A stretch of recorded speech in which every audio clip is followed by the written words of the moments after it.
Now we are going to cover world history.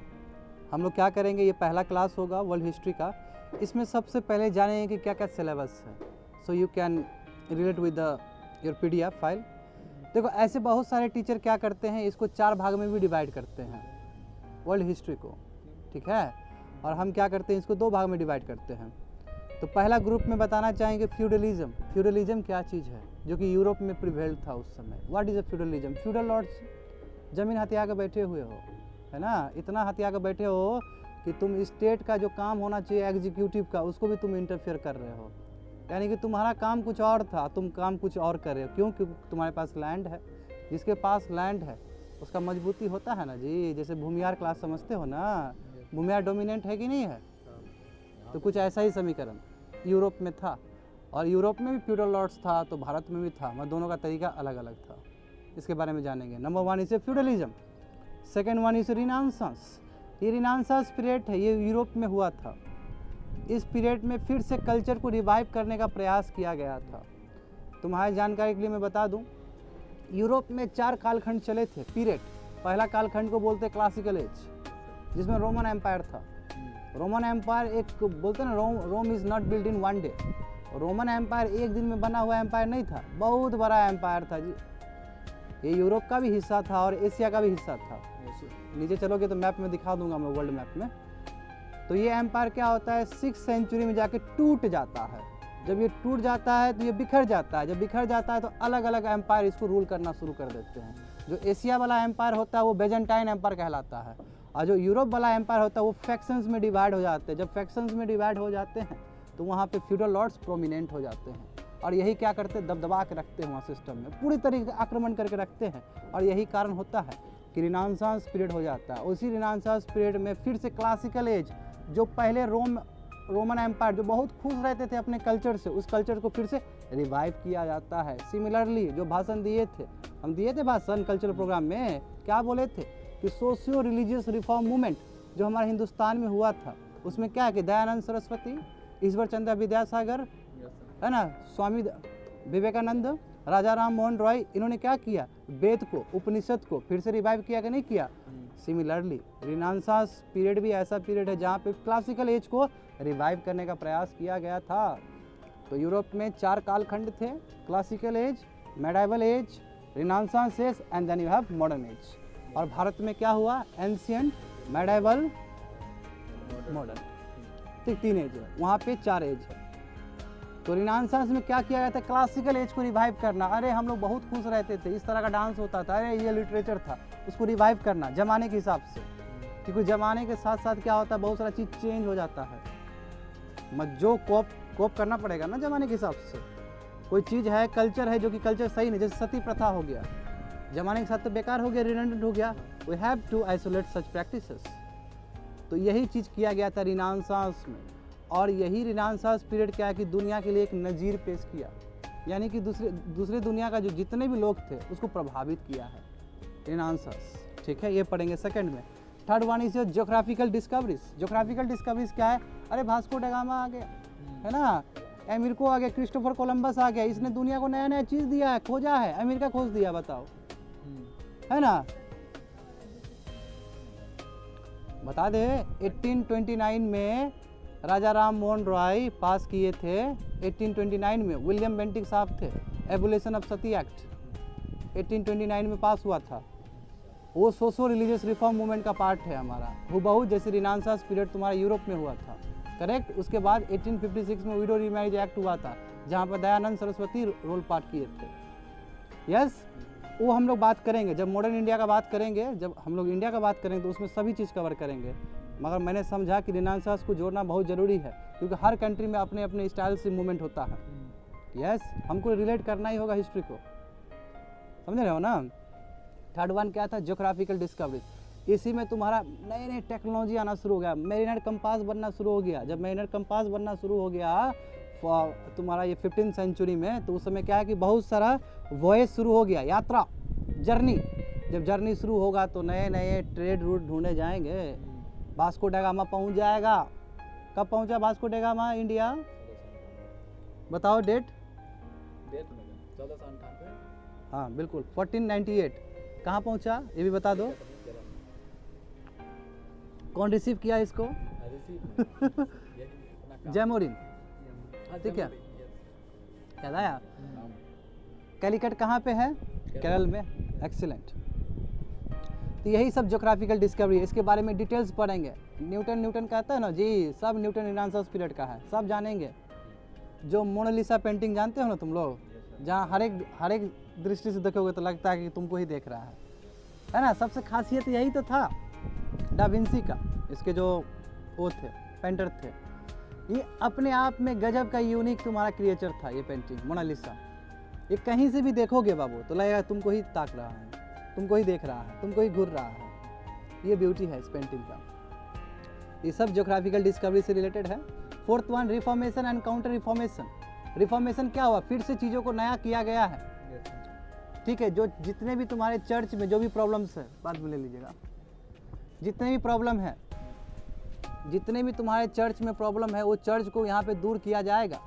और उसके बाद जब चर्च को तुम चर्च के हेजीमोनी को जब चैलेंज कर रहे हो तो जाहिर सी बात है वो भी तुमको काउंटर चैलेंज करेगा, है ना? क्योंकि चर्च में क्या है, दबाया जा रहा है लोगों को। चर्च तो बाबू ये हाल था कि तुम्हारा जो कोपर्निकस था उसने क्या थ्योरी दिया था कि सन अपने जगह है, अर्थ घूमता है। यस, मगर ये तुम्हारा बाइबल के अगेंस्ट था उस समय, इसलिए उसको कत्लेआम कर दिया गया, उसका मार दिया गया उसको। अब बाद में गैलीलियो ने प्रूव कर दिया कि जो कोपर्निकस बोल रहा है वो सही बोल रहा है। यानी कि थिंकिंग, साइंटिफिक टेम्परामेंट में जो चीज़ है उस चीज़ को एक्सेप्ट ना किया जाए, उसको तत्व के साथ देखा जाए। यही तो रिफॉर्मेशन था। जब ऐसा हो रहा था तो ये लोग चर्च लोग क्या करेगा, काउंटर करेगा इस चीज़ को। वही सब चीज़ जानेंगे, रिफॉर्मेशन एंड काउंटर रिफॉर्मेशन। अब उसके बाद सबसे महत्वपूर्ण topic American war of independence. आज कंक्लूड कर दिए ना सुबह के बैच में। वाह, ये तुम्हारा American war of independence. America किस तरह इंडिपेंडेंस मिला है बाबू, वहाँ पे सिविल वार कैसे हुआ, वहाँ पे किस तरह संविधान बना है। जो आज तुम लोग भारत का संविधान देखते हो, ये संविधान कहाँ से आया है? बिल्कुल प्रेरणा है, क्योंकि पहली बार कोई रिटन कॉन्स्टिट्यूशन बना है वर्ल्ड में, वो अमेरिका का है। कब बना है? 1787 1775 से लेके 1783 तक युद्ध चला, इन लोगों का बैटल चला। उसके बाद 1787 में तुम्हारा फिलाडेल्फिया में जाके इन लोगों ने क्या किया, संविधान को अडॉप्ट किया, और जाके 1861 से लेके 65 तक सिविल वार हो जाता है। सिविल वार समझते हो? जैसे तुम्हारा अभी सीरिया में होता है, यमन में होता है, और भी बहुत सारे तुम्हारे कंट्रीज़ में होते हैं, जैसे इथोपिया में होता है, ओरोमास, तिग्राम्स, कल बताए थे ना जी, भूल गए सब कुछ। तो American war of independence, fifth one. Sixth one देखो, फ्रेंच रेवोल्यूशन। जानते हो पूर्णिमा क्या होता है फ्रेंच रेवोल्यूशन? फ्रेंच रेवोल्यूशन आए तो 3 वर्ड तो तुरंत याद आ जाना चाहिए, लिबर्टी, इक्वलिटी, फ्रेटर्निटी। ये बहुत कॉमन है कि नहीं है? कुछ भी भूल जाओ, मैं इसको मत भूलो। और लिबर्टी, इक्वलिटी, फ्रेटर्निटी, ये तीनों चीज़ हमारे प्रियम्बल में, भारत के संविधान में लिया गया है, ठीक है। तो इतने बड़े बड़े जो चीज़ हुए हैं, रेवोल्यूशन हुए हैं, इसका असर किया है हर कंट्री को। उसका फर्स्ट क्लास क्या था, जिसको पंडित, क्लर्जी मैन, नोबल, और second nobility, noble, no. Third था स्टेट 1, स्टेट 2, स्टेट 3 करके था। स्टेट 1 में तुम्हारा क्लर्जी मैन सब रहता था, नोबल्स लोग, ये लोग दबा के रखता था क्योंकि फ्यूडल सिस्टम था वहाँ पे। थर्ड जो है वो सबसे ज़्यादा उसको कॉमन मास था, जिसके टैक्सेस बहुत ज़्यादा लगाया जाता था, ठीक है। आगे देखो, नेपोलियन बोनापार्ट आ गया। सब चीज़ भूल। हाँ, तुम लोग का गुरुजी लोग आ गया है। नेपोलियन बोनापार्ट मजाक चीज़ नहीं है बाबू। नेपोलियन बोनापार्ट एक नंबर का क्या है, इम्पेरियलिस्ट है। इम्पेरियलिस्ट मतलब जो निकला है पूरा यूरोप को खाने के लिए, खा भी गया ये लगभग। आज जर्मनी है तो नेपोलियन बोनापार्ट की वजह से, जबकि ये फ्रांस का है। इसका लंबा हिस्ट्री है। जैसे एडल्फ हिटलर, एक इतिहास में दर्ज है ना नाम एडल्फ हिटलर का, कि सेकेंड वर्ल्ड वार इसके जिद के वजह से हुआ था।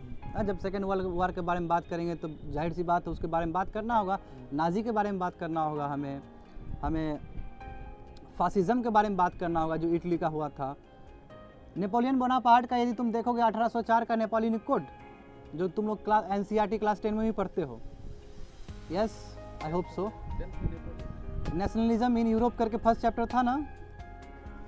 9th में sir, first chapter. No, 9th में सर। 9th में है फ्रेंच रेवोल्यूशन, मगर 10th में भी है नेशनलिज्म इन यूरोप करके पहला chapter.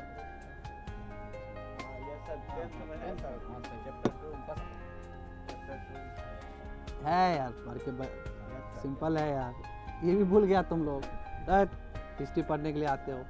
Napoleon Bonaparte very important, इसके बारे में जानेंगे। यूरोप आफ्टर नेपोलियन, नेपोलियन के जाने के बाद यूरोप का क्या स्थिति हुआ, उसके बाद देखो तुम्हारे उसके साथ मैच कर जाएगा। एग्रीकल्चर एंड इंडस्ट्रियल रेवोल्यूशन, किस तरह तुम्हारा इंडस्ट्रियल रेवोल्यूशन हुआ 1750 के बाद ब्रिटेन में, ऐसा क्या चीज़ हुआ कि पूरी तरीके से इंडस्ट्रियलाइज हो गया ये नेशन। मैनचेस्टर जानता है कि नहीं जानता है तुम लोग? लंदन में जो है मैनचेस्टर, मैनचेस्टर कितना फेमस है कॉटन के लिए, है ना, ब्रांड है वो, वहाँ से कोई भी आता है कपड़ा तुरंत बिक जाता है, ब्रांडेड। क्यों? क्योंकि हिस्ट्री वैसा रहा है उसका।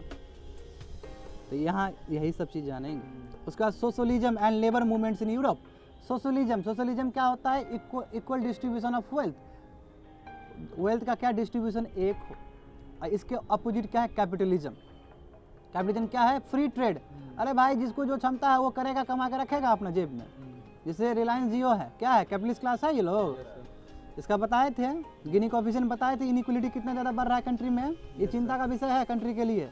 जब अंग्रेज के टाइम में हमारा भारत था और अभी है, ज़्यादा अंतर नहीं है in terms of capitalist class. पैसा पूरा चला गया है। क्यों? एक दिन में इतना रेवेन्यू जनरेट कर लेता है ये लोग, और जो वर्कर्स लोग बीच में काम कर रहे हैं, कहाँ उसका 10,000 से एक बार 20,000 हो जाता है? नहीं होता है जी।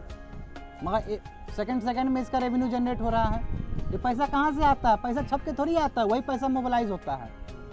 जब इकोनॉमिक्स जानोगे तो ये सब चीज़ जान लोगे। आर यू गेटिंग मी?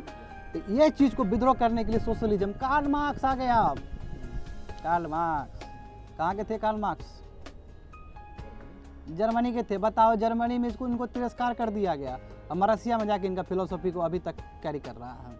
यही तो बोलते हैं, अच्छा राइटर रहोगे बाबू, चाहे इंडिया का हो कहीं का रहो, अच्छा राइटर है, हर जगह फॉलो किए जाओगे। वो तो मर गए, उनको जर्मनी में कोई स्वीकृति नहीं मिला। और कार्ल मार्क्स पहले शख्सियत है जिन्होंने कहा कि पॉवर्टी कोई विरासत का दिया हुआ चीज़ नहीं है, गरीबी। समझ रहे हो ना? अभी तक तो लोगों को लग रहा था गरीबी विरासत का चीज़ है, कि हम गरीब घर में जन्मे तो हम गरीब रहेंगे। ये बोल दिया ऐसा कुछ नहीं है, ये गरीबी है तो स्टेट के वजह से है।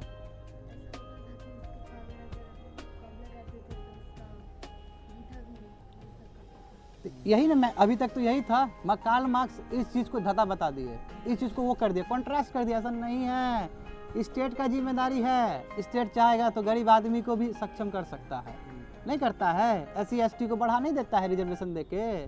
तो एक बार जनरेशन चेंज कर दिया तो फिर जनरेशन तो मूव कर जाएगा, फिर उसके बाद बंद भी कर देगा तो वो मूव कर गया ना। अरे सबसे सिंपल बात है, हमेशा जो नीचे अलापते हैं सबको पढ़ा लिखा दो, बात खत्म कर दो, फेंक दो इधर उधर। पढ़ा लिखा के अपने आप ढूंढ लेगा जॉब। वो नहीं पढ़ा लिखा है तो हम क्या कर सकते हैं फिर उसके, है ना? तब कुछ नहीं हो सकता। देखो 11th one, colonialism and imperialism. बाबू कॉलोनी बनाना शुरू हो गया, इम्पेरियलिस्ट क्लास बढ़ना शुरू हो गया। कॉलोनिज्म समझते हो? भारत कॉलोनी बना, हाँ, इम्पेरियलिस्ट एटीट्यूड अब बढ़ाते चला जा रहा है। अच्छा ये बताओ तुम लोग अपने ज्ञान से कि सबसे बड़ा इम्पेरियलिस्ट कौन हुआ था हमारे इंडियन सब कंटिनेंट में? कोई ऐसा इतिहास है हम लोग का? एंशिएंट इंडिया में ऐसा कुछ है इतिहास? इंडिया का कोई सब्जेक्ट है? हाँ, नहीं, कोई राजा ऐसा जो सबसे इम्पेरियलिस्ट था जिसका नाम आता है? बिल्कुल, अशोका भी है, मगर उसका नाम ही आता है, imperialist of the first order है वो, समुद्रगुप्ता, जो बाबू आसियान कंट्री को भी नहीं छोड़ा, यस सर, उसको तो वहाँ पे भी जाके कब्जा कर लिया वो, समझे? तो ये पहला था, समझ गए? पहला ग्रुप में क्या पढ़ेंगे? Federalism, renaissance, geographical discovery, reformation and counter reformation, American war of independence, French revolution, Napoleon Bonaparte, Europe after Napoleon Bonaparte, agriculture and industrial revolution, socialism and labour movements in Europe, and 11th one is colonialism and imperialism. Hope so समझ में आ गया होगा। अब देखो दूसरा group में unification of Italy. Babu Italy आज तुम लोग देखते हो, है ना? इटली को अंडरबेली ऑफ यूरोप कहा जाता है। अंडरबेली में पेट है यूरोप का ये। और बाबू इटली का तो अपना ही इतिहास है, क्यों? क्योंकि रोम वहीं पे है, और रोम पूरा घर है क्रिश्चियनिटी के लिए। तो ये तो बहुत बड़ा इसका तुम्हारा सिविलाइजेशन है इटली का, और ये डिसइंटीग्रेट हो गया था, उसको फिर से यूनिफाई किया गया है, उसके बारे में जानेंगे। उसी तरह जर्मनी का यूनिफिकेशन जानेंगे। बाबू जर्मनी का यदि बात हो, अब बिस्मार्क का बात ना हो तो ऐसा हो ही नहीं सकता है। Bismarck, you know this thing about Bismarck?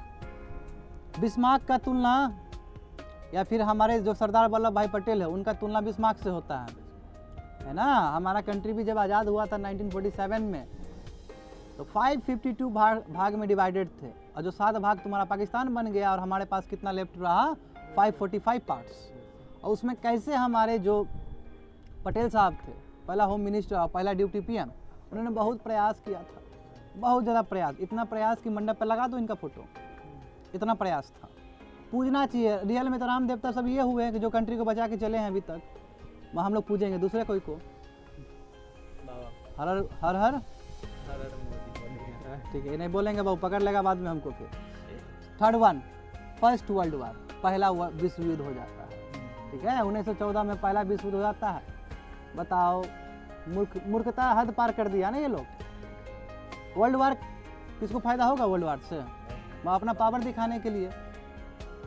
उसके बाद तुम्हारा लीग ऑफ नेशन बना, लीग ऑफ नेशन एक ऑर्गेनाइजेशन बना, ताकि इस तरह का बड़ा बड़ा वर्ल्ड वार ना हो, लोगों को दिक्कत ना हो, मगर फिर भी ये बचा नहीं पाया। Are you getting call? तो लीग ऑफ नेशंस LON, मगर ये बचा नहीं पाया, फिर से सेकेंड वर्ल्ड वार हो गया। मगर ये सेकेंड वर्ल्ड वार होने से पहले ये 2 चीज़ बहुत बड़ा इवेंट हुआ था तुम्हारा जर्मनी और इटली में, फासिज्म। अब आओ, फासिज्म समझते हो ना? मसोलिनी, बहुत बड़ा नाम है इटली का, मसोलिनी। क्या बोलता था? तानाशाही, तानाशाह समझते हो? डिक्टेटर, जो करेंगे हम करेंगे। उसके बाद सिमिलरली तुम्हारा नाजिज्म, एडल्फ हिटलर। तो एडल्फ हिटलर और मसोलिनी रिस्पॉन्सिबल है, ऐसा हिस्ट्री में सवाल भी पूछे जाते हैं कि कैसे 2 शख्सियत, स्पेशली एडल्फ हिटलर किस तरह तुम्हारा रिस्पॉन्सिबल है for the second world war, for the outbreak of the second world war. तो पढ़ाएंगे क्लास में, जानेंगे इस चीज़ के बारे में। देखो 7 नंबर में सेकेंड वर्ल्ड वार हो गया। एशियन नेशन का उदय होना, जापान का उदय होना, चाइना का उदय होना। बाबू जापान के बारे में जितना बोलूँ ना कसीदा पढ़ूँ कम है। जापान का इतिहास इतना बड़ा इतिहास है कि बाबू कितना जख्म सहे हैं जापान में, कितना दुख पहुंचा है, फिर भी कंट्री आगे निकल जाता है। ये कंट्री सीखना चाहिए, है ना। हिरोशिमा और नागासाकी में जाकर फोड़ दिए बम सेकेंड वर्ल्ड वार में। उसके बाद भी कितना जल्दी इसने अपने अर्थव्यवस्था को फिर ठीक कर लिया। अर्थक्वेक आता है वहाँ पे, सुनामी आता है, फिर भी इसका अर्थव्यवस्था बहुत बेहतरीन है। बेहतरीन क्यों है? क्योंकि कंट्री वाले लोग बहुत बेहतरीन हैं, एथिकल है जी, काम करने में दुरुस्त है। इसका जो तुम्हारा, यदि मैं बात करूँ, इसका जो लाइफ एक्सपेक्टेंसी जो उम्र होता है ना कि एक जन्म में आदमी कितना जी सकता है, एक पर व्यक्ति, हमारा कितना है इंडिया का? इंडिया में लोग कितना जीते हैं एवरेज? पूर्णिमा 65 to 67, ठीक है। 70 बोले तो कोई गलत नहीं है, it's fine, you can say around. Japan का कितना है बताओ जरा?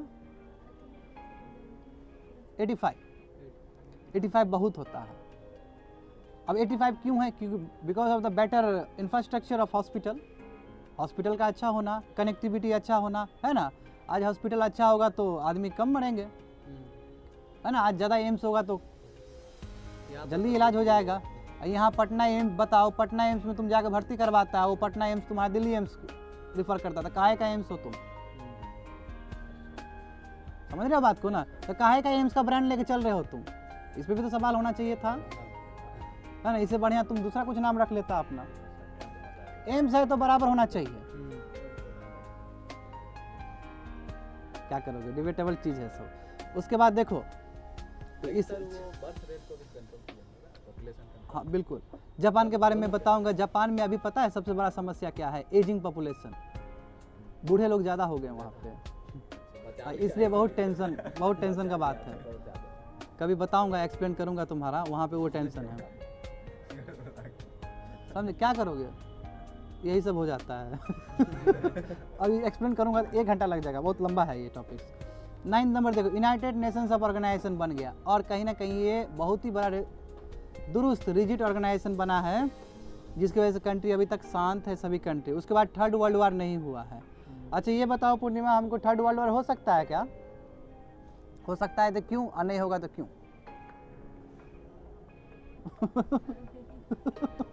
दोनों में घिरा जाओगी।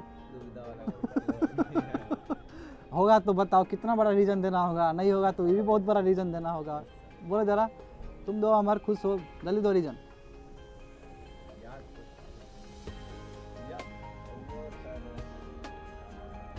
तुम्हारे समझ से क्यों होगा या फिर क्यों नहीं होगा, बोलो। हमको लगता है सही है, सही लगता है तुमको, जस्टिफाई करो अपने आर्गुमेंट्स को, है ना? वर्ल्ड लेवल पे ऐसा ऑर्गेनाइजेशन है वेरी नाइस, कंट्रोल करने के लिए है, हम्म, क्यों हम लोग का बैड एक्सपीरियंस है। yes sir, और तुमको लगता है कि 1947 में 48 में इतना बड़ा जो बम फोड़ा गया, हाँ एटॉमिक बम फोड़ा गया ना, हिरोशिमा और नागासाकी, अब डरने लगेगा कंट्री लोग को फोड़ने में? कितना ह्यूमैनिटी के अगेंस्ट था कि नहीं था? अभी तक लोग, है ना, अभी तक उसका प्रभाव है। सोचेगा 10 बार सोचेगा, और अब वर्ल्ड वार होगा तो काहे का वर्ल्ड बर्बादे हो जाएगा सब। अभी सर टेक्नोलॉजी बड़ा है, बड़ा टेक्नोलॉजी है। बर्बाद करते हैं। अभी तुम्हारा है जो मोटका, क्या नाम है, नॉर्थ कोरिया का, हाँ, वो जब तुम्हारा वहाँ पे वो किया था, परीक्षण जब किया था तो हिला दिया ना, इतना छिद्दी सा देश यूएस को परेशान कर दिया ना। क्यों क्यों परेशान होगा यूएस? क्या भरोसा, छोड़ दे उसको उधर जाके, समझ रहे हो ना? तो इसलिए अभी क्या है कि अभी ऐसा कंपटीशन है, तुम्हारे पास भले ही बहुत सारा चीज़ हथियार है, हमारे पास खाली न्यूक्लियर वेपन्स ही आ गए, सब डर जाएगा। और यही कारण है कि एडिटोरियल में जगह बना लेता है ईरान। बार बार पढ़ते हो, सेंट्रीफ्यूजेस के बारे में बार बार पढ़ते हो तुम लोग, सैंक्शन लग जाता है, कैट्सा लॉ लग जाता है। होप सोप देखो उधर नहीं जाते हैं तो समझ गए यूनाइटेड नेशन यानी कि थर्ड वर्ल्ड वार नहीं होगा, समझे? थर्ड वर्ल्ड होगा तो बहुत दिक्कत वाली बात है, यदि हो जाए तो समझो कि अब इतिहास पढ़ने के लिए नहीं बचोगे तुम लोग। 10th नंबर देखो, द कोल्ड वार, बाबू ठंडा वाला वार मत समझना इसको। कोल्ड वार मतलब अंदर ही अंदर होने वाला वार, और बहुत लंबा समय तक हुआ था। सेकेंड वर्ल्ड वार देखो, सेकेंड वर्ल्ड वार में बहुत बड़ा चीज़ हो गया। अभी तक एक कंट्री जो बोल रहा था कि हम सबसे पावरफुल हैं, ब्रिटेन बोला हम सबसे पावरफुल है। यूएस क्या बोला, बाबू शांत रहो, अब उछलने की जरूरत नहीं है तुमको, अब हम हैं, चुपचाप बैठा के बट शांत, हम करेंगे लीड वर्ल्ड को। तो इधर से कैपिटलिस्ट ब्लॉक में इसको पीछे करके यूएस निकल गया, उधर से सोशलिस्ट ब्लॉक्स में रसिया, और बाद में जाकर 1991 में यूएसएसआर टूट गया, और वहाँ कोल्ड वार खत्म हो गया। जब यूएसएसआर टूट गया तो अकेला लोन पावर कौन बन गया, यूएस। यही तो कारण है कि जीके का 10 क्वेश्चन में 9 क्वेश्चन फिट हो जाता है यूएस पे। कहाँ का था, आंख बंद करके यूएस से लग गया आंसर सही, क्योंकि यूएस का सिविलाइजेशन ही इतना स्ट्रांग रहा है, समझे? बहुत महान देश है US, in terms of people liberty, in terms of constitution, everything US बहुत आगे है। वो तो बुड़बक आ गया था डोनाल्ड ट्रंप, है ना? वो तो बाबू 4 साल जो गंदगी मचाया है ना यूएस में, और बेचारा जो बाइडेन को 4 साल लगेगा उसको कंपनसेट करने में, हो सकता है और ज़्यादा लगे। हाथ गंद मचा दिया, यूनेस्को से निकल गया, WHO से निकल गया, WTO में जाके वो झूठ मूठ से कुछ बोल रहा है, यानी कि पूरा तबाही कर दिया इसने इंटरनेशनल लेवल पे। देखो उसके बाद देखो डीकोलोनाइजेशन, अरे वो बुर्बक है, फुल बुर्बक है। कोई भी बच्चा, आज का बच्चा होगा ना जिसको मोबाइल चाहिए होगा, जन्मता बोलता है ना मोबाइल चाहिए, वही बोल देगा बुर्बक है वो, सच में बहुत बुर्बक है। क्या करोगे? देखो देखो देखो हो गया, देखो डीकोलोनाइजेशन। अब जो कॉलोनी बना के रखा गया था भारत में, है ना, तुम्हारा पूरा अफ्रीकन कंटिनेंट में, तुम्हारा आसियान कंट्री में, वो सबको डीकोलोनी करना पड़ा। क्यों? क्योंकि सेकेंड वर्ल्ड वार में ब्रिटेन भले ही जीता है, अर्थव्यवस्था तो पूरा चरमरा गया, इसका पूरा बर्बाद हो गया है पूरी तरीके से। जब बर्बाद हो गया है और यूनाइटेड नेशंस ऑफ ऑर्गेनाइजेशन भी बन चुका है, और यूनाइटेड नेशन ऑर्गेनाइजेशन ये तो काम करेगा सबका लिबर्टी के लिए, है ना? तो वहाँ यूएस बोला है कि हम ह्यूमन राइट्स का बात करते हैं, जितना भी कॉलोनी बना है छोड़ो बाबू, अब नहीं चलेगा। ब्रिटेन को लताड़ा गया था 1945-46 में, तब जाके हमको आज़ादी मिला है, भले ही गांधी जी को श्रेय जाए इस चीज़ का, ठीक है? इसका अलग एक हिस्ट्री भी है, बात करेंगे उस पर भी। उसके बाद नाम चला, नाम मतलब नॉन अलाइनमेंट मूवमेंट, जो जवाहरलाल नेहरू को लेकर आए थे इंडिया से, इजिप्ट से तुम्हारा नजीर साहब लेके आए थे, और भी बहुत सारे थे। तो क्या काम किया, क्या बोला, ना हम कैपिटलिस्ट ब्लॉक में जाएंगे, ना हम सोशलिस्ट ब्लॉक में जाएंगे, हम अभी आज़ाद हुए, हमको अपने तरह काम करने दो। और बहुत अपलोड किया गया था, मगर प्रेजेंट कॉन्टेक्स्ट में इसका रिलेवेंस खत्म हो गया। अब तो है ही नहीं, अब तो हम गोद में सो रहे हैं यूएस का, है ना? अभी तो बहुत टिल्ट हो गए हम, है ना? अब आज जो सुबह बता दिए थे। Last one, modern world. तो नया दुनिया देखोगे, मॉडर्न दुनिया में देखोगे तुम लोग कहाँ पर रहे हो, थरथरा रहे हो, यही सब चीज़ चलेगा, ठीक है? तो ये टॉपिक्स है। आज तुम लोग क्या ज़्यादा परेशानी में हो क्या? दिक्कत नहीं है? बोलना भी है, ठीक है। अब देखो तो हम इतना खुला हवा में सर बहुत दिन के बाद बैठे हैं। सर ऐसे हम बैठे ही बहुत दिन बाद मुझे लगता है याद भी नहीं है कब ऐसे बैठे हैं। तो चलो मैं बताना शुरू करता हूँ, ठीक है। मैं टॉपिक स्टार्ट करता हूँ, ठीक है ना। और किसी को कोई दिक्कत है तो बोलना भी है बीच में। मुझे पता है कि तुम लोग बहुत अनकंफर्टेबल पोजीशन में हो, आई नो दिस थिंग। मैं ज्ञान के लिए क्या कर सकते हैं हम भी। देखो तो मैं बताना चाहूँगा फ्यूडलिज्म के बारे में। वो फ्यूडलिज्म से पहले हम समझते हैं यूरोप में क्या स्थिति था, ठीक है। तुम लोग वहाँ पे स्लाइड देखते रहना, सब समझ में आ जाएगा। देखो रोमन एम्पायर चला है लंबा कालखंड के लिए, लंबा पीरियड के लिए चला है। वो 6th सेंचुरी में जाके, बाबू 6th सेंचुरी का मतलब क्या होता है पूर्णिमा? What is 6th century? It's fine. अभी बोलो, अभी गलत करोगे अच्छी बात है। क्या होता है 6th सेंचुरी? तुम बोल दो रोहित। 6th सेंचुरी मतलब 500 से लेके 600 तक। यस, 600 तक, करेक्ट। यस, समझ गए। यानी कि उस कालखंड में क्या हुआ कि रोमन एम्पायर जो इतना बड़ा साम्राज्य था वो टूट गया जी, 2 भाग में टूट गया। एक को बोलते हैं वेस्टर्न एम्पायर, एक को बोलते हैं ईस्टर्न एम्पायर। मैप दिखा देगा वहाँ पे। और यदि वेस्टर्न एम्पायर की मैं बात करूँ तो इसका कैपिटल रोम बन गया, लिखा है ना वहाँ पे, रोम बन गया। और यदि प्रेजेंट का बात करूँ तो कौन से कंट्री तुम्हारा वेस्टर्न एम्पायर में था? तो देखो पोर्टुगल था, स्पेन था, फ्रांस था, ऑस्ट्रिया था, स्लोवेनिया था, तुम्हारा क्रोएशिया था, बोसहर्ज था, ठीक है, मोंटेग्रो था, इटली था। इटली रहेगा ही क्योंकि कैपिटल तुम्हारा क्या है? रोम है। इटली में रोम पाया जाता है, ठीक है। और ऊपर जाओगे तो नीचे वाला पार्ट तुम्हारा मोरक्को है, अल्जेरिया है, तुनिसिया है, समझे, लीबिया भी है। तो ये सभी चीज़ क्या है? Western empire. मैं नीचे जाकर तुम लोग को मैप दिखा दूंगा इसका, वर्ल्ड मैप। फिर दूसरा जो एम्पायर टूटा है ईस्टर्न एम्पायर, उसका कैपिटल क्या है तुम्हारा? कॉन्स्टेंटिनोपल। कॉन्स्टेंटिनोपल कहाँ पाए जाते हैं? टर्की में।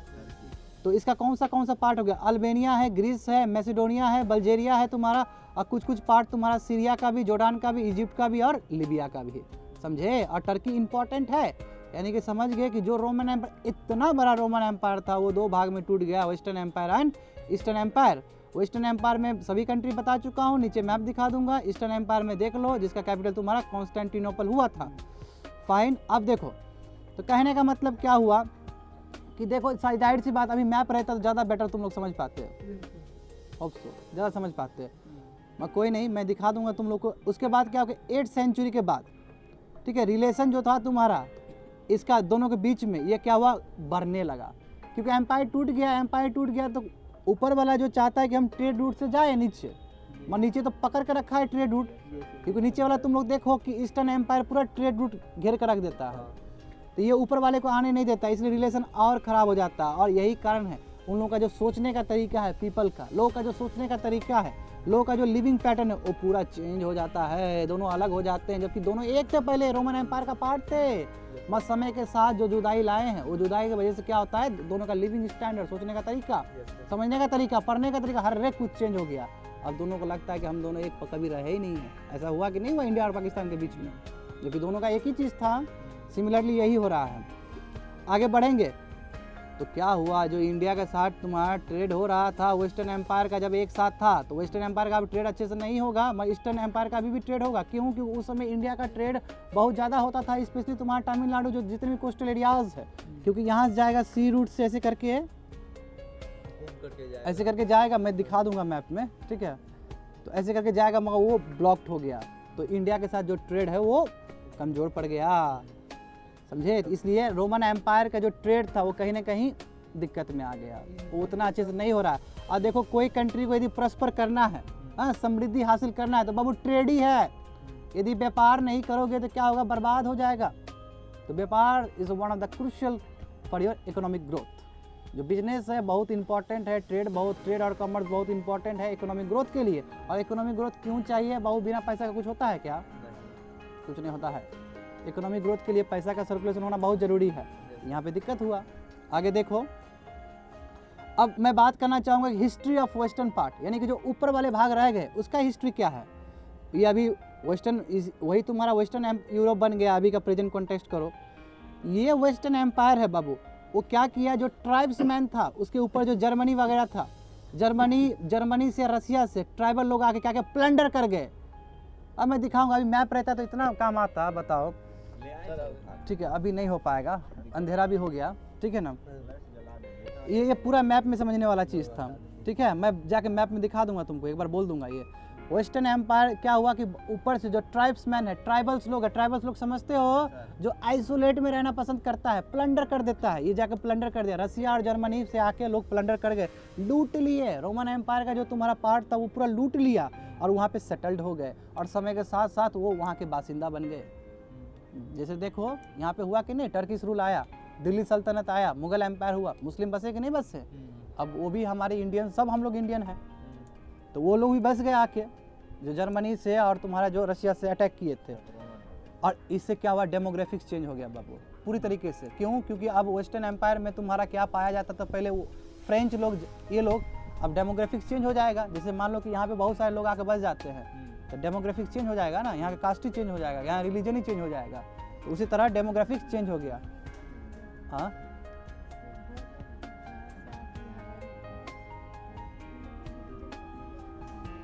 देखो अभी का कॉन्टेक्स्ट अलग है ना, अभी तो इतना तुम्हारे पास प्रोटोकॉल्स है।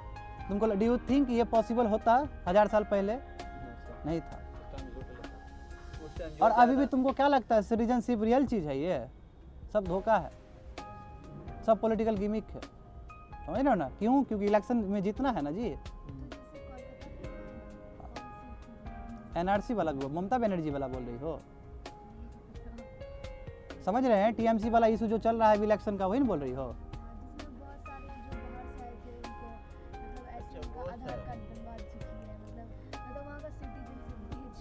जो जैसे सर दिल्ली में बहुत मैं बात है करूँगा, ना सर, हाँ एनआरसी एनआरसी वाला वाला बात है, वही है। तुम्हारा बात आगे खींच देंगे तो एनआरसी में जाके मिल जाएगा वो, ठीक है ना। अभी तुम बहुत नीचे का बात कर रही हो बाबू, इसको खींचेंगे एनआरसी आ जाएगा, एनआरसी आ जाएगा तुरंत पॉलिटिकल गिमिक हो जाएगा वो, तुरंत पॉलिटिक्स आ जाएगा। आप पॉलिटिक्स का बात करोगे तो रात भर खत्म हो जाएगा, ठीक है। तो देखो डेमोग्राफिक्स चेंज हो गया वहाँ पे, देखो लैंग्वेजेस लोग का चेंज हो गया, गवर्नमेंट पैटर्न चेंज हो गया, और कहीं ना कहीं यही तुम्हारा सीड बोया गया था जिसके वजह से आज तुम यूरोपियन नेशंस को अलग अलग देखते हो, जर्मनी को अलग देखते हो, फ्रांस को अलग देखते हो। यहीं से बाबू ये चीज़ आया। क्यों? क्योंकि सोचने का पैटर्न चेंज हो गया। आज बिहार क्यों है? क्योंकि बिहारी लोग का सोचने का तरीका अलग है ना। नीचे बंगाली लोग का सोचने का अलग है, इसलिए वेस्ट बंगाल है। यानी कि जेनेसिस तैयार हो रहा है, मतलब सीड तैयार हो रहा है अलग अलग। अभी पूरा नहीं हुआ है, अब पूरा कब होता है? नेपोलियन आने के बाद, ठीक है। नेपोलियन अकेला सिंगल आदमी है जो यूरोप को बनाया है, कह सकते हो, इसलिए मजाक नहीं है नेपोलियन बोनापार्ट, ठीक है। करेंगे उनका भी हिस्ट्री बहुत अच्छा है। तो genesis for modern European nation, यानी कि जेनेसिस सीड जो बोया गया था। अब देखो जो रोमन एम्पायर कोलैप्स हुआ, आरी मतलब रोमन एम्पायर 6th सेंचुरी में, इससे क्या हुआ कि तुम्हारा जो सिटीज़ थे वेस्टर्न एम्पायर में, देखो जब कोई एम्पायर, बहुत बड़ा एम्पायर टूटता है और उसका सी रूट बंद हो जाए बाबू, ट्रेड और कॉमर्स, मान लो कि बेगूसराय, अभी बेगूसराय में रह रहे हो ना, यहाँ पे तुम्हारा मर्चेंट क्लास यदि फेल कर जाए तो क्या ऐसा ही रहेगा? ये सिटी रहेगा? बर्बाद हो जाएगा ये। यहाँ पे तुम अभी बैक टू बैक हमला करवा दो, यहाँ पे सब खत्म हो जाएगा। अभी बैक टू बैक 3 दिन तुम क्या करो, यहाँ पे लगवा दो, बम लगवा दो, सिटी खत्म हो जाएगा, भाग जाएगा सब गाँव छोड़ के, तुरंत खंडर बन जाएगा ये। क्यों? इकोनॉमिक प्रोस्पेरिटी के लिए ज़रूरी है कि तुम्हारा टाउन्स और सिटीज़ डेवलप्ड हो। जितना डेवलप्ड होगा लोग का उतना कॉन्फिडेंस बढ़ेगा, लोग एम्प्लॉयमेंट खोजने के लिए आएंगे, कोचिंग खोजने के लिए आएंगे, हेल्थ के लिए आएंगे, यस, और वो सिटी और आगे बढ़ जाएगा। मगर तुमको लगता है कि जब वेस्टर्न एम्पायर, जब रोमन ये जो एम्पायर टूटा है, तो ऊपर वाला जो तुम्हारा वेस्टर्न एम्पायर होगा उसका तो प्रोस्पेरिटी खत्म हो गया होगा, क्योंकि ट्रेड तो अब हो ही नहीं पा रहा है। तो वही तो बोल रहा है, जब ट्रेड नहीं हो पा रहा है तो सिटीज़ डिक्लाइन हो गया। वहाँ पे एरो नीचे है, सिटीज़ डिक्लाइन हो गया, और जो फॉरेन और इनलैंड ट्रेड था, जो फॉरेन ट्रेड था वो बर्बाद हो गया पूरी तरीके से। और इसलिए 6th और 10th सेंचुरी को, जो ये 400 साल का एक लंबा कालखंड है, उसको डार्क एज कहा जाता है यूरोप का।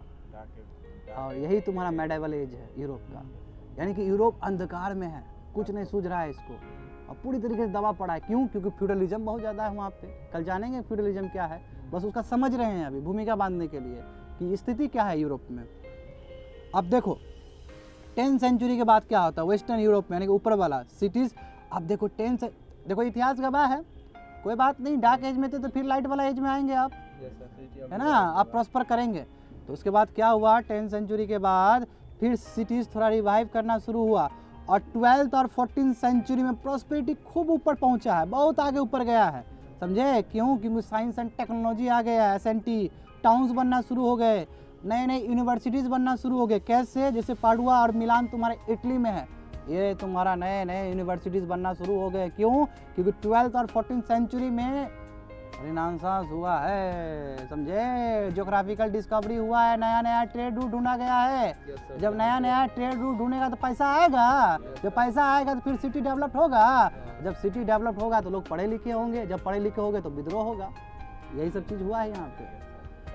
अब देखो क्यों? क्योंकि रिनांसांस हुआ। जब रिनांसांस हुआ तो नया यूरोप आया, एक नया यूरोप, क्योंकि यूरोप दब गया था।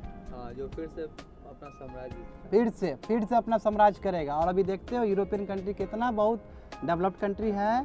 क्यों? क्योंकि इसका हिस्ट्री इतना बड़ा हिस्ट्री है, क्योंकि ट्रेड में शुरू से आगे रहा है ये सब। आगे देखो, अब थोड़ा ईस्टर्न पार्ट का भी देख ही लो। वेस्टर्न पार्ट समझ गया ना कैसे ये निकला है? Yes, sir. ईस्टर्न पार्ट जो तुम्हारा माइनर एशिया से जो मर्ज कर जाता है। अभी मैं बात करूं तो मॉडर्न टर्की है, सीरिया है और कुछ कुछ तुम्हारा नॉर्थ अफ्रीका का पार्ट है, जो बताए थे उस समय लीबिया तुम्हारा और इजिप्ट वाला पार्ट भी हो जाएगा। ईस्टर्न एम्पायर बाबू, ईस्टर्न एम्पायर ना, रोमन एम्पायर जब टूटा था तो इसको कैप्चर कौन किया था? Byzantine empire. देखो वहाँ पे लिखा है ना बी, बेजेंटाइन एम्पायर है।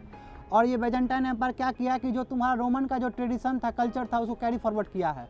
क्यों? क्योंकि ये समूचा एम्पायर एक आदमी के हाथ में आ गया टूटने के बाद, तो अपना पुराना वैल्यूज को लेके चलेगा वो, समझ रहे हो, उसको लेके चला। और मगर यहाँ पे क्या स्ट्रॉन्ग मोनार्की है, जो है डिक्टेटर है, बहुत स्ट्रॉन्ग है। बेजेंटाइन एम्पायर का जो ऊपर का जो सल्तनत है जिसके हाथ में, वो बहुत स्ट्रॉन्ग है। क्यों? क्योंकि सेंट्रलाइज एडमिनिस्ट्रेशन है, एक जगह से पूरा जगह को वो किया जा रहा है। जैसे अभी देखते हो मोदी जी कर रहे हैं कि नहीं कर रहे, लेंथ और ब्रेथ, उसको बोलते हैं सेंट्रलाइज एडमिनिस्ट्रेशन। ये जरूरी है ताकि कोई विद्रोह ना कर दे। यदि कोई विद्रोह को क्रश करना है तो सेंट्रलाइज अथॉरिटी होना बहुत जरूरी होता है। और तुम्हारा राजा के टाइम में ये सब चीज़ होता था। अभी तो चलो डेमोक्रेसी आ गया इसलिए डिसेंट्रलाइज भी कर देते हैं, पहले मगर ऐसा नहीं होता था। देखो मगर बहुत सारा चीज़ में बहुत चेंजेस आए। देखो ज़माने के साथ चेंज होता है कि नहीं होता। आज तो तुम लोग जो छठ पूजा मनाते हो, क्या तुम्हारे पूर्वज भी हूबहू ऐसे ही मनाते थे? बिल्कुल नहीं मनाते थे, ऐसा चेंजेस हो गया। क्यों? समय के साथ हमको कोप करना पड़ता है, करेक्ट, समय के साथ हमको चेंज करना पड़ता है। तो देखो उस समय तुम्हारा रोमन कैथोलिक चर्च होता था, पहले बता रहा हूँ, जो बहुत बड़ा साम्राज्य था ईस्टर्न और वेस्टर्न का।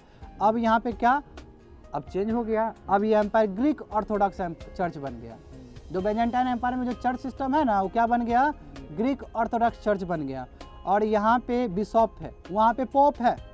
रोमन एम्पायर में जो चर्च है उसको बोलते हैं पोप। पोप अभी चलता है कि नहीं चलता है? हाँ, जो जिसके साथ हाथ मिला रहा था डोनाल्ड ट्रम्प जब जीता था, ऐसे ऐसे करके आया था, मीम बना था उसका, नहीं जानते हो, कोई बात नहीं। देखो पोप का कंसेप्ट क्या है कि सबसे हेड रहेगा और पोप जो भी स्टेप लेगा कभी गलत नहीं ले सकता है, ठीक है।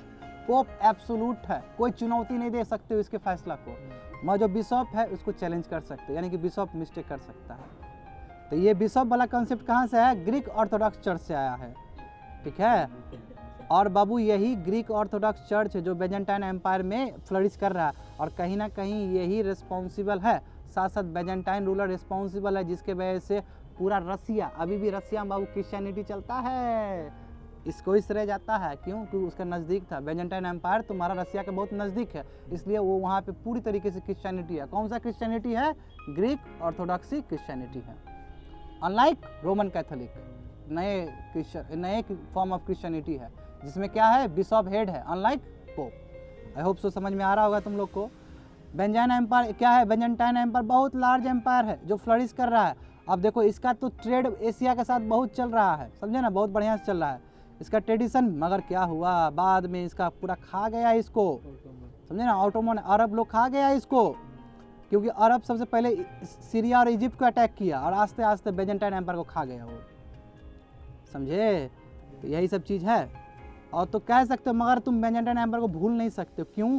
क्योंकि बेजेंटाइन एम्पायर ब्रिज है, यानी कि एक पुल है जिसने रोमन सिविलाइजेशन को और अरब वर्ल्ड को जोड़ा है। क्यों? अरब वर्ल्ड बेजेंटाइन एम्पायर के बाद आया है, और बेजेंटाइन एम्पायर से पहले कौन चल रहा था? रोमन कैथोलिक चल रहा था, रोमन एम्पायर चल रहा था, यानी कि दोनों का ब्रिज हुआ कि नहीं हुआ समय के हिसाब से। और ट्रेडिशन जो अरब में जाएगा, फैलेगा, तो बिल्कुल बेजेंटाइन एम्पायर ऊपर से लेके आया है ट्रेडिशन, वही ट्रेडिशन तुम्हारा अरब कंट्री में जाएगा, इसलिए इसको ब्रिज कहा जाता है। और इसी के वजह से देखो ये बेंजेंटाइन एम्पायर को श्रेय जाता है कि इसने जो ग्रीक लर्निंग था, जो मर गया था, दब गया था, उसको फिर से रिवाइव किया। समझे? आज हिंदी को रिवाइव करते हैं कि नहीं करते दिनकर साहब आके, है ना, बड़े बड़े फणिस्वरनाथ रेणु टाइप के लोग आके करते हैं। उसी तरह इन्होंने ग्रीक लैटिन लर्निंग को फिर से रिवाइव किया। कौन? बेंजेंटाइन एम्पायर। और बेंजेंटाइन एम्पायर क्या है कि ब्रिज है किसके बीच में? रोमन सिविलाइजेशन और अरब सिविलाइजेशन के बीच में। खत्म ही होने वाला है पेशेंस। देखो मिडल ऑफ 15th सेंचुरी क्या हुआ था? 15th सेंचुरी 1450 में, मैं प्रिसाइजली बात करूंगा तो 1453 में क्या हुआ कि बाबू बेंजेंटाइन एम्पायर पूरी तरीके से फॉल हो गया। ठीक है, यानी कि कॉन्स्टेंटिनोपल, क्योंकि बेंजेंटाइन एम्पायर का कैपिटल क्या था? कॉन्स्टेंटिनोपल। कॉन्स्टेंटिनोपल फॉल होना मतलब क्या? एम्पायर फॉल हो गया। क्यों? क्योंकि ऑटोमन टर्क्स ने उसको कैप्चर कर लिया जी। और ऑटोमन क्या है? ऑटोमन का मतलब होता है कि ये उस्मान एक बहुत बड़ा रूलर था। समझे? वो टर्की मैन क्या चीफ था, यानी कि टर्क मैन। जो तुर्की है ना, सेंट्रल एशिया देखे हो ना जी, तुर्कमेनिस्तान, कजाकिस्तान, तुर्जिकिस्तान जो बताते थे, ठीक है, वहाँ से एक आदमी था। समझे? और वहाँ पे इसका छोटा डायनेस्टी था। ये छोटा डायनेस्टी से पूरा फैलते फैलते फैलते बेंजेंटाइन एम्पायर को खा गया ऐसे करके। समझे? और इसका एक एम्पायर था, ये जो तुम्हारा ओस्मान वन था, इसका एम्पायर तुम्हारा यूरोप में 1300 के आसपास था। आस्ते आस्ते ये पूरा साम्राज्य को अंदर ले लिया, निकल गया। उसके बाद ऑटोमन एम्पायर क्या किए? ऑटोमन एम्पायर कौन बनाए? तो वही टर्किश ट्राइब्स ने बनाया, जो कि तुम्हारा ऑटोमन एम्पायर एक माइनर एशिया, यानी कि एशिया का एक छोटा सा हिस्सा बन गया, जो बहुत पावरफुल बन गया था जी 15th और 16th सेंचुरी। इसको चुनौती देना आसान नहीं हुआ बाबू, गजब फैल गया था। क्यों? मुस्लिम गजब बन रहा था। सऊदी अरब में एक अलग मूवमेंट चल रहा है, इतिहास गवाह है, जहाँ जहाँ मुस्लिम दौड़े हैं वो सब साम्राज्य को मुस्लिम बनाया है। इंडिया इसका एक्सेप्शनल है। ये इंडिया एक्सेप्शनल है बाबू। क्यों? यहाँ का समीकरण ही अलग है। कोई धर्म चेंज करने के लिए नाम ही नहीं ले रहा है यहाँ पे। यहाँ दबा दो, बोलेगा हम ठीक है नली काट दो, मेरा हम धर्म परिवर्तन नहीं करेंगे। ऐसे लोग, राजा लोग हमारे भारत में हुए हैं, हमें नाज होना चाहिए। समझे ना? कटवा दिया अपना सर, मैं धर्म परिवर्तन नहीं करेंगे। और यही कारण है कि अभी भी मैं किसी को फेवर नहीं कर रहा हूँ, मैं इतिहास के हिसाब से बोल रहा हूँ, ठीक है ना। I am a secular person. तो अभी भी हमारे कंट्री में जानते हो कितना रेशियो क्या है, मगर हम लोग सब एक है, सेकुलर है। मगर अभी तक हम लोग जो जीवित है because of our forefathers. मैं बाकी जहाँ बेंजेंटाइन एम्पायर कैसे खा गया, देख रहे हो ना, कैसे निकल गया ये लोग, Arab traders, Turkey, Ottoman empire. मगर ऐसा भारत में नहीं हुआ। बताएंगे, दिल्ली सल्तनत पढ़ाएंगे तो उसमें बात करेंगे हम लोग। देखो अब 15th और 16th सेंचुरी में जब पावरफुल हुआ तो बाबू ये 600 साल तक ये रूल किया है। और अंतिम में जाके क्या हुआ? टेटुआ बंद हो जाता है 1922 में जाके। क्यों? क्योंकि फर्स्ट वर्ल्ड वार में हार गया है। टर्की खत्म। जब टर्की खत्म तो कहे कि तुम झूठों का खलीफा बना के रखे हो, है ना। अब जब खलीफा को हटाया तो यहाँ पे इंडिया में हरकत हुआ, खिलाफत कॉन्फ्रेंस हुआ, जहाँ पे गांधी बाबा ही लीडर थे। शौकत अली ब्रदर्स, अली ब्रदर्स है याद, इधर दे रहा था। अब बाबा भी बहुत चालाक, हिंदू मुस्लिम को एक करना है तो उसका खिलाफत वाला इशू ले आओ। बाबा बहुत चालाक थे ना, गांधी बाबा, बहुत दूरदर्शी आदमी, ठीक है। तो 1922 में पूरी तरीके से क्या हुआ? ऑटोमन एम्पायर खत्म। अब ऑटोमन एम्पायर टूट गया, जिसमें मेजर पार्ट तुम्हारा टर्की रिपब्लिक बन गया, और कुछ कुछ स्टेट हो गए साउथ ईस्टर्न यूरोप का, और कुछ कुछ मिडल ईस्ट बच गए। यही है आज के क्लास के लिए।